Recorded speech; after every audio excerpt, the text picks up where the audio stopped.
काली और गोरी बहन का ससुराल का पहला दिन। चंद्रवती के दोनों बेटे समीर और केशव सहरा बांधे नाचते गाते हुए मंडप की ओर आ रहे थे। ले जाएंगे दिल वाले दुल्हनिया ले जाएंगे। तेरे घर आया मैं आया तुझको लेने, दिल के बदले में दिल का नजराना देने। साजन जी घर आए दुल्हन क्यों शर्माए। ऐ दिल चलेगा अब ना कोई बहाना, गोरी को होगा अब साजन के घर जाना।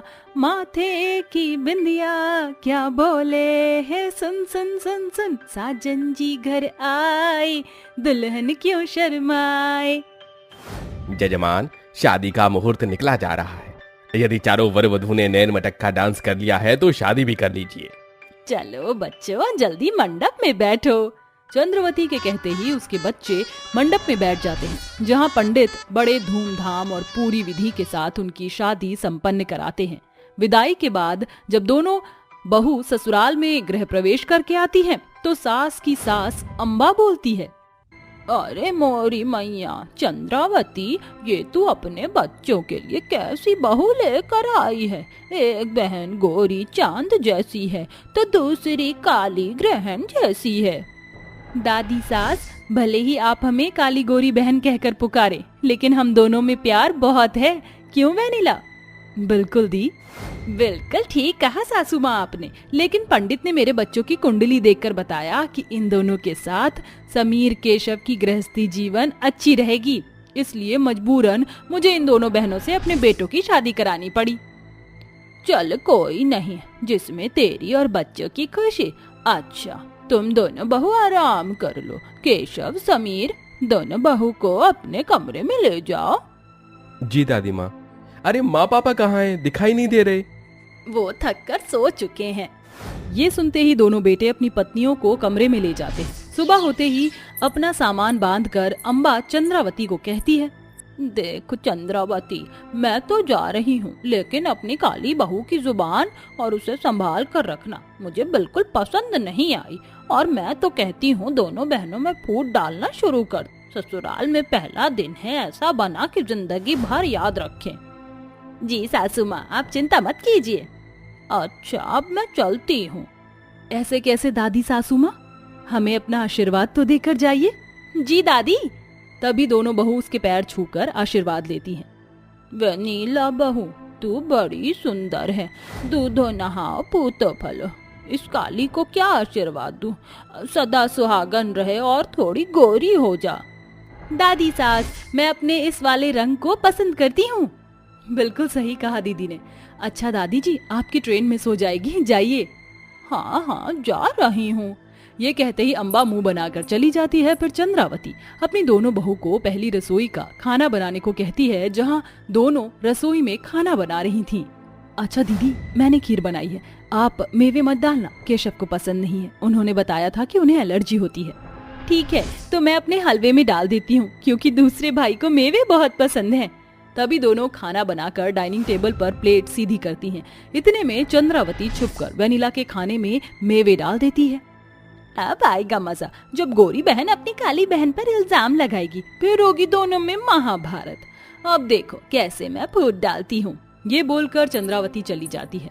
कुछ देर बाद जब सब डाइनिंग टेबल पर खाना खाते हैं, तो अपनी कटोरी में खीर में मेवे देखकर चंद्रावती गुस्से से कहती है, वेनिला बहू, ये सब क्या है? मैंने तुझे बोला था ना कि केशव मेवा नहीं खाता, फिर तूने क्यों डाले? मेरे बेटे को मारना चाहती है?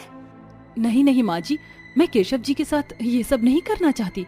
मैंने दी से भी बोला था और मैंने मेवा नहीं डाला खीर में। तो फिर जरूर ये इस काली कलमुही का किया धरा होगा। ये ससुराल में तेरा पहला दिन बर्बाद करना चाहती है। नहीं माँ जी, मैं देवर जी के साथ ये सब नहीं कर सकती। दीदी आपने ऐसा क्यों किया? अब वो क्या खाएंगे? मेरे पास एक आइडिया है। मैंने हलवे में ऊपर से मेवे डाले हैं, हलवा देवर जी खा लेंगे और तुम्हारी खीर समीर जी खा लेंगे। अरे वाह बहू, क्या गजब का आइडिया दिया है तुमने।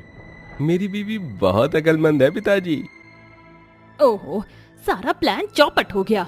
तभी सब खाना खाते हैं और दोनों बहू को शगुन देते हैं। कुछ देर बाद दोनों बहुएं घर के काम करती हैं तो गीता के धोए हुए कपड़े चुपके से सास गंदे करके चली जाती है। पास में वेनिला थी, इसलिए गीता को अपनी बहन पर शक होता है, पर वो कुछ नहीं कहती है। एक बार फिर चंद्रावती को मुंह की खानी पड़ती है। इससे भी चंद्रावती बाज नहीं आती तो वो दोनों बहनों के बीच फूट डालने के लिए बार बार उनके हर काम को खराब कर देती है। पर दोनों बहनें अपनी सूझबूझ से हर सिचुएशन को संभाल लेती हैं। इससे चंद्रावती को फिर गुस्सा आता है और वो कहती है, मैं क्या कह रही थी, दोनों बहू का ससुराल का पहला दिन है तो हम इन्हें अपने फार्म हाउस पर लेकर चलते हैं। हाँ बिल्कुल, चलो पिकनिक की तरह एंजॉय करेंगे। ये बोलते ही पूरा परिवार कार से फार्म हाउस पर पहुंच जाता है, जहां सुंदर से पेड़, स्विमिंग पूल और अच्छा वेदर था। दोनों बहनें स्विमिंग पूल के पास खड़ी थी। तभी चंद्रावती अपने हाथ पर घी लगाकर गीता का हाथ पकड़ती है। अरे बहू, तेरी अंगूठी तो अच्छी लग रही है। अच्छा, तुम दोनों चाहो तो जाकर स्विमिंग पूल में तैर सकती हो। माँ जी, मैं तो तैर भी लूंगी, पर वेनिला को नहीं आता तैरना। अच्छा, मैं जरा तेरे बाबूजी के पास जाती हूँ। चंद्रावती जानबूझकर गीता को धक्का दे देती है, जिससे वेनिला को धक्का लगता है। गीता उसका हाथ पकड़ लेती है, लेकिन चिकनाई के कारण गीता अपनी गोरी बहन को स्विमिंग पूल में गिरने से बचा नहीं पाती और वह डूबती है। माँ जी, समीर, केशव, कोई जाकर बचाओ, मेरी बहन डूब रही है। बचाओ, मुझे तैरना नहीं आता। तभी उसका पति केशव आकर उसे बचाता है, जहाँ वो कमरे में आकर सास उसे गीता के प्रति भड़का देती है। तभी गीता आती है। बहन, तू ठीक तो है ना? ये सब आपने किया है ना, ताकि घर वालों का ध्यान आप पर रहे। सुबह भी आप महान बन गई और अब मुझे मारना चाहती थी। आप चाहती तो मुझे पकड़ सकती थी, लेकिन आपने मेरा हाथ छोड़ दिया। नहीं बहन, तू गलत समझ रही। मैं तेरे साथ ऐसा क्यों करूंगी भला? वैसे मेरे सारे काम खराब हो रहे हैं। ससुराल में पहले दिन ऐसे मनाते हैं क्या? आप खुद तो अच्छी बन गई और मैं बुरी। ऐसा कुछ नहीं है बहन। मुझे तो लगता है गौरी बहू, तेरी काली बहन तुझसे चिढ़ती है। याद है सासू माँ ने क्या बोला था? शायद इसी बात का बदला तुझसे ले रही है। अब तो मुझे भी यही लगता है माँ जी। भाभी, आप अपनी बहन की इस तरीके से जान भी ले सकती हो, मैंने कभी सोचा नहीं था। अरे बंद करो ये सब बातें, जो हो गया सो हो गया। अच्छा, तो तूने भी तो मेरे कपड़े गंदे कर दिए थे। क्या मैं जानती नहीं हूँ? पर मैंने तुझसे कुछ नहीं बोला और दोबारा कपड़े धो लिए। तू ही थी मेरे कपड़ों के पास। तूने अपनी खीर का बदला मुझसे लिया। आप ऐसा सोच भी कैसे सकती हैं कि मैं आपके साथ यह हरकत करूंगी? काली होने के बाद भी मैंने आपको बहुत प्यार किया है। अरे बस करो तुम दोनों, अपने ससुराल का पहला दिन ऐसे लड़कर बिताओगी क्या? सब आराम करो अपने कमरे में।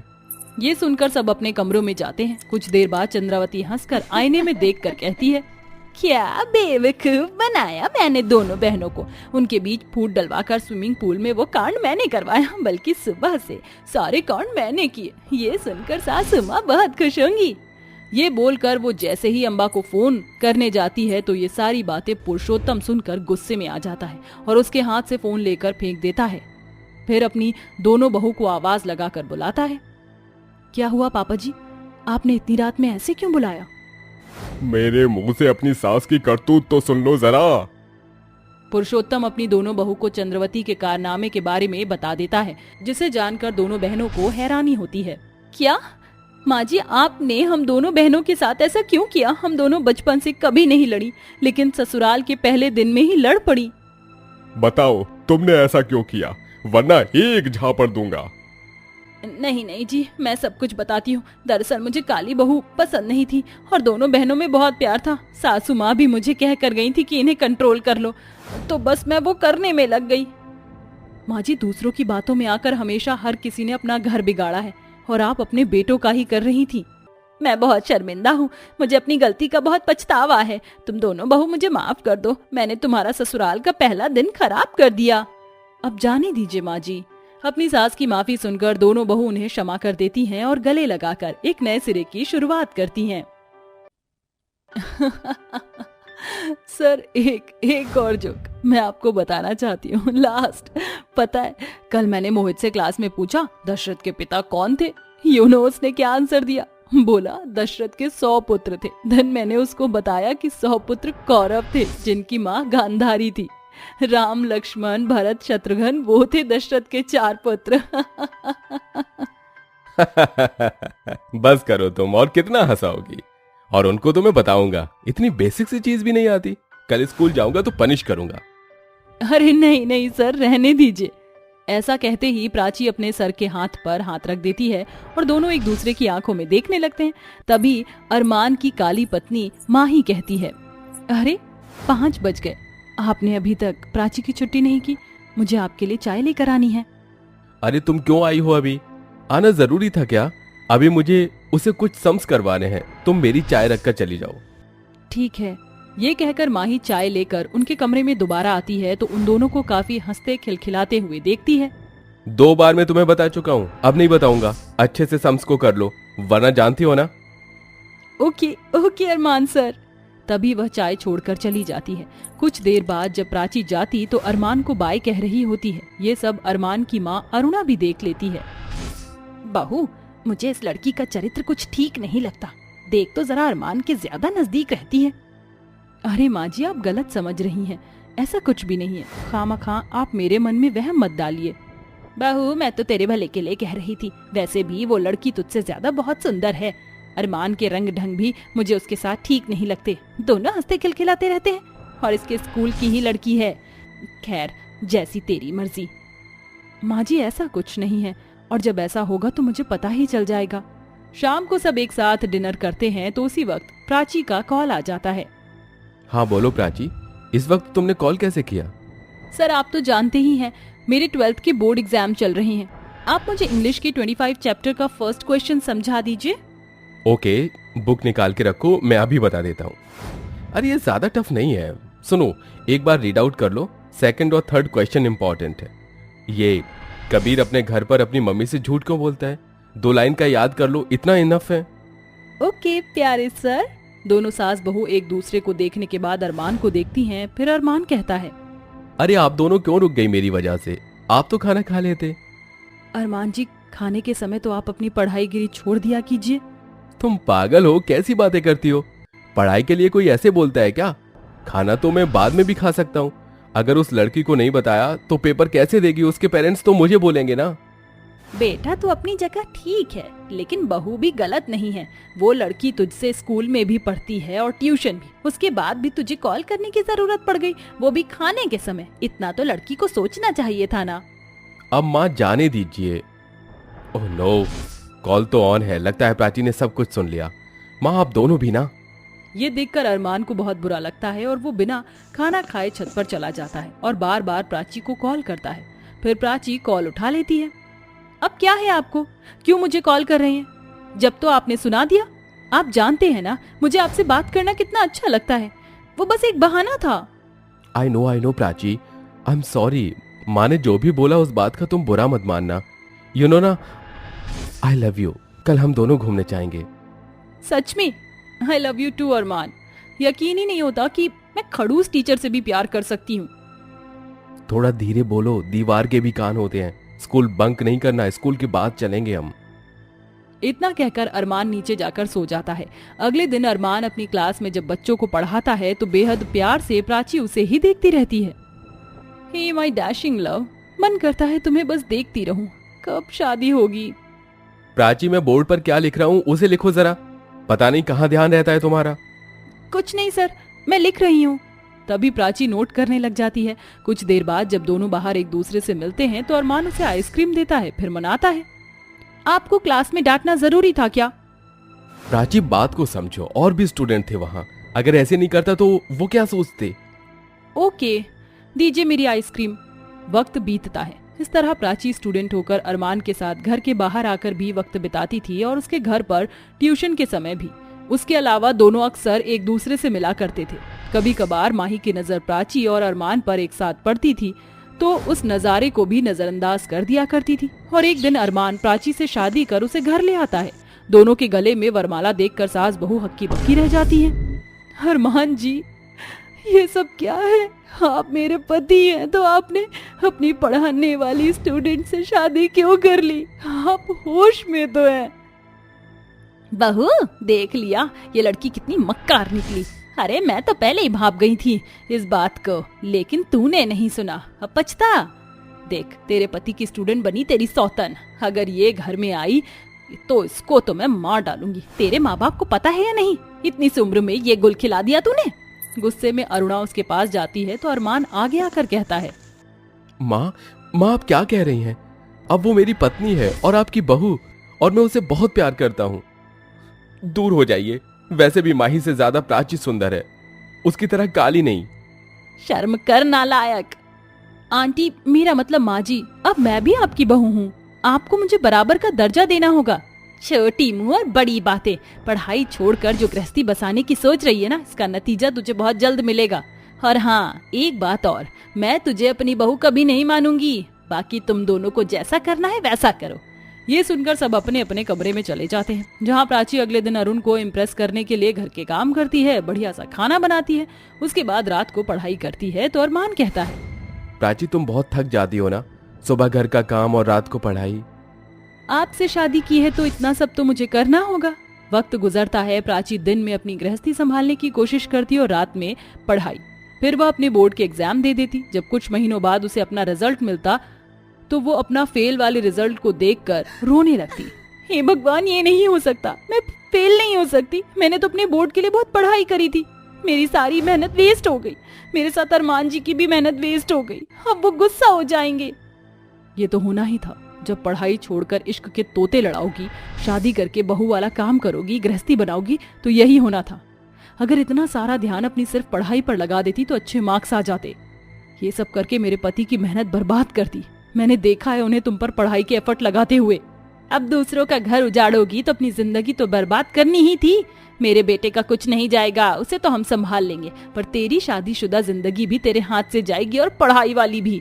मुझसे बहुत बड़ी गलती हो गई, माँ के सपने को भी तोड़ दिया मैंने। मेरे 1 साल की मेहनत बर्बाद हो गई, मुझे इस शादी में नहीं रहना। तभी अरमान ये सारी बातें सुन लेता है और कहता है, प्राची ये तुम क्या कह रही हो? क्यों नहीं रहना? हाथ छोड़ो मेरा, दूर रहो मुझसे। तुम्हारी वजह से ये सब हुआ है, मैं फेल हो गई। अगर तुम मुझसे शादी नहीं करते तो ऐसा नहीं होता। पता नहीं क्यों मैं तुम्हारे प्यार में पड़ी। मैं तुम्हें खुद से दूर नहीं जाने दूंगा। अरमान उसका हाथ पकड़कर उससे बदतमीजी करने लगता है। तभी माही एक जोर का थप्पड़ अपने पति को मारती है। तुम्हारी हिम्मत कैसे हुई मुझे थप्पड़ मारने की? उसने जो भी किया तुम्हारे अट्रैक्शन में किया, लेकिन अब वो सही रास्ते पर आ गई है तो तुम्हें उसका हाथ पकड़कर खींच रहे हो। क्यों तुम उसकी जिंदगी के साथ मेरी जिंदगी भी तबाह कर रहे हो? होश में आ जाओ, वो तो जा रही है। अगर तुम नहीं सुधरे तो मैं बताती हूँ, मैं इसे घर से बेदखल कर दूंगी। नहीं माँ, ऐसा मत करना।